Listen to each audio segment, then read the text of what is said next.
ગાંધીનગર જિલ્લાના દેગામ તાલુકાના 500થી વધુ વિદ્યાર્થીઓની ગયા વર્ષની શિષ્યવૃત્તિ હજુ સુધી ચૂકવવામાં ન આવતા વિદ્યાર્થી હિત રક્ષક સમિતિ દ્વારા વિકસતી જાતિ કલ્યાણ બોર્ડને લેખિતમાં અલ્ટિમેટમ અને શિક્ષણ મંત્રીને આવેદનપત્ર આપી રજૂઆત કરવામાં આવી છે. મધ્યમ અને ગરીબ વર્ગના વિદ્યાર્થીઓની શિષ્યવૃત્તિ રોકી રાખવાથી તેમના ભવિષ્ય સાથે ચેડા થઈ રહ્યા છે. એક વર્ષે વીતી જવા છતાં રૂપિયા ન મળવાથી વિદ્યાર્થીઓ ભારે પરેશાન થઈ રહ્યા છે, જેથી શિક્ષણ વિભાગના અધિકારીઓ તાત્કાલિક યોગ્ય તપાસ કરી વિદ્યાર્થીઓને વહેલી તકે શિષ્યવૃત્તિ મળે તે માટેની કાર્યવાહી કરે તેવી પ્રબળ માંગ ઉઠી છે.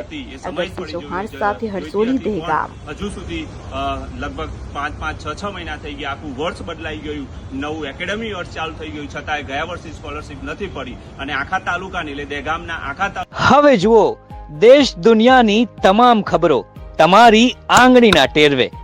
ઉઠાવો મોબાઈલ અને ગૂગલ પ્લે સ્ટોર પરથી ડાઉનલોડ કરો અમારી CN24 ન્યૂઝ મોબાઈલ એપ.